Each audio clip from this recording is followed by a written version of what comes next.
What's up, math people? This is section 4.4, day 1, theorems about zeros and polynomial functions. And today we get to a kind of a big deal day. This is the fundamental theorem of algebra. And you know what they say about fundamental? You can't spell it without the word fun. So we're going to put the fun back into fundamental theorem of algebra. And, you know, side note, there actually is a fundamental theorem of geometry and a fundamental theorem of calculus, and I believe a fundamental theorem of statistics, although you have to check it out to see. I'm not sure. That would be a fun Google. All right, anyway, fundamental theorem of algebra, here it is, that every polynomial function of degree n, with n is greater than or equal to 1, can be factored into n linear factors. So if you have a quadratic function, then you should be able to factor it into 2 factors. A cubic function should factor into 3 factors. A quartic function should be able to factor into 4 factors. Now these factors might have imaginary zeros, they might have imaginary constants here, but if the degree is 5, then you should be able to have 5 factors. They might be duplicates of each other. You might have a multiplicity of not just 1 but 2 or 3. But the fundamental theorem guarantees that it has at least one zero in the set of complex numbers, and in fact, as a corollary, you can find out how many there are. That's fundamentally what algebra is all about.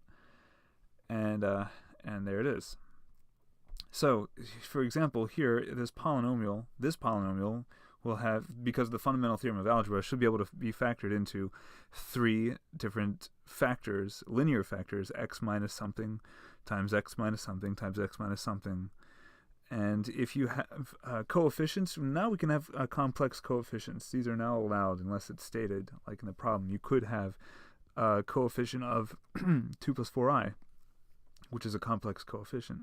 Here, these are all real coefficients, but we've got irrational coefficients here.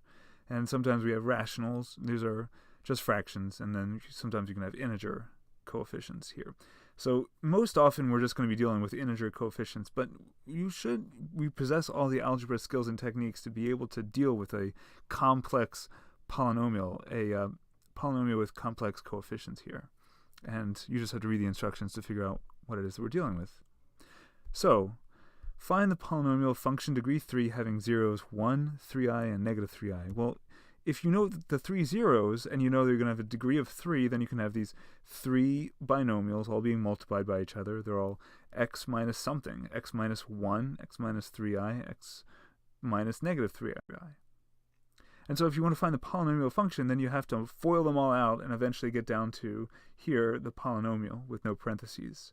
And that's a lot of foiling, but actually it's not too bad. Here you can see the minus 3i and the plus 3i, because it's a minus b times a plus b. It's going to be a difference of squares, and you remember that it's x squared plus 9 because of the i's. And then you could FOIL this out. First terms times outside terms times inside terms times last terms gives you this, and just rearranging it a little bit to put the squared second, then you go right here. X cubed minus x squared plus 9x minus 9. That's how you do it. This one's a little bit more intricate. And so you can see that find a polynomial function degree 5. So check this out. The answer is going to have a degree of 5 with negative 1 as a 0 of multiplicity 3. Negative 1 is a 0, that's x plus 1, of multiplicity 3. And then 4 is a 0 of multiplicity 1, 4 as a multiplicity of 1, and 0 as a multiplicity of 1, 0 as a multiplicity of 0, 0 as a 0.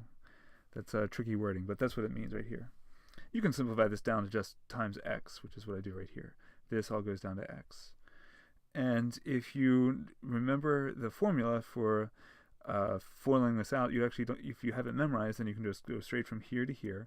X cubed plus 3x squared plus 3x plus 1. The coefficients go 1, 3, 3, 1, just like the Pascal's triangle, if you know what that is.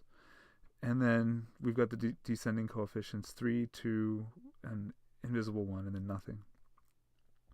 How to do that, then you can always just FOIL it, just multiply it out 3 times. So we've got this yellow term and this green term, this yellow factor and this green factor, and then x here on the outside. And so what we're going to do is we're going to multiply Here you can see, I'll just do the yellow times the green first. There's the yellow one and there's the green one. And we're going to multiply. Negative 4 times 1 is negative 4. Negative 4 times 3x is negative 12x. Negative 4 times 3x squared is negative 12x. And then 4 times 3x x to the third is negative 4x cubed. Put a 0. Just like you do when you're doing 2-digit or 3-digit multiplication, you've got two rows, you separate them with zeros, and you do the same thing here. X times 1 is x. X times 3x is 3x squared. X times 3x squared is 3x cubed. X times x cubed is x to the fourth. Now we're just going to add all the columns because all of the like terms are nicely arranged in columns. And this is what you get. So that's what you get when you multiply the yellow times the green. And then if you want to multiply times the red, the x, then you just increase all of the exponents by 1. And so now we have x to the fifth, x to the fourth, minus 9x to the third, minus 11x squared, minus 4x. And you're done. Here's another side note. Another theorem says that if you have non-real zeros, so a plus bi and a minus bi, so if you've got a complex number, well, basically here's the short version. Non-real zeros occur in conjugate pairs. So if you've got real coefficients, like here, if you've got real coefficients, 1, negative 2, 2, and one of the zeros is 1 plus I, then the corresponding 0 is going to be 1 minus I. It's conjugate. So they occur in conjugate pairs.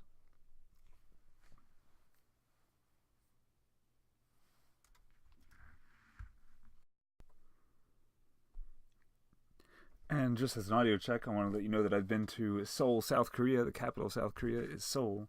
And it does have a lot of soul. It's a great city. And if you've been there too, let me know.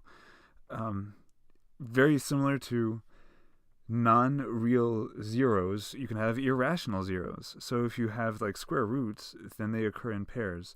Irrational zeros occur in conjugate pairs. Check it out.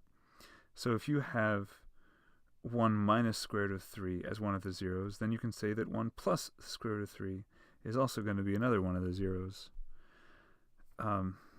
It's a polynomial function of degree 6 with rational coefficients, so that means the zeros will occur in pairs. Here's a conjugate pair, minus negative 2 plus 5i, and negative 2 minus 5i. I want you to figure out what the conjugate of negative 2i is and list it here as one of the zeros.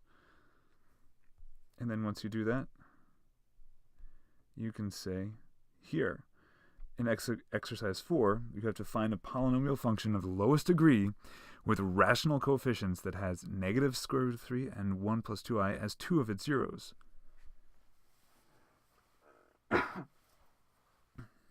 Well, if you know that these two are the zeros, then they also have to have conjugate zeros as well. So here are these two, and then you have two more. If it's going to have rational coefficients, then you can't just say that it has two zeros. It's going to have these 4 zeros in order to have everything cancel out.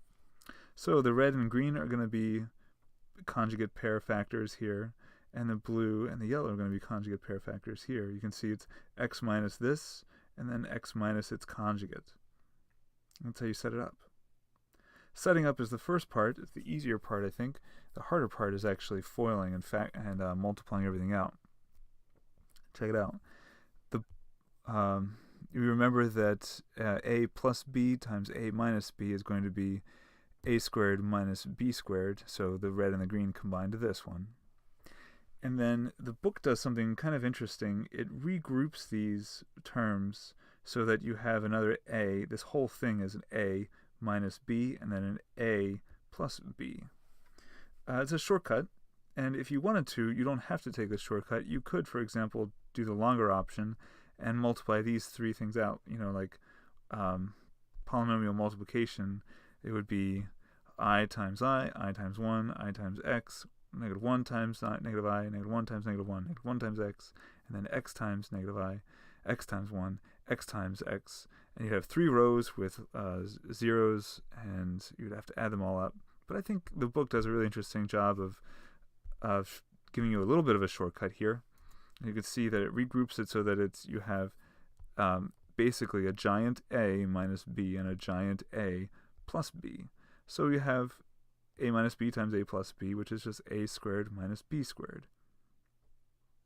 And that really helps out, especially because the I squared, the B term squared, just turns into a -1. So minus a -1 is a +1. When you combine these two, you get 1 plus 1, which is 2. So here we have x squared minus 3 times x squared minus 2x plus 2. And there's really no way around it. You have to find some way to multiply them together. A big giant foiling going on. Except it's not foiling because it's a binomial times a trinomial. So you can either do the two-digit multiplication, or you can use the box method. I like this box method, so we're going to use it here just to show you for variety's sake. We've got x squared times x squared is x to the 4th. X squared times -2x is -2x cubed. And x squared times 2 is 2x squared. -3 times x squared is -3x squared. -3 times -2x is 6x. And -3 times 2 is -6.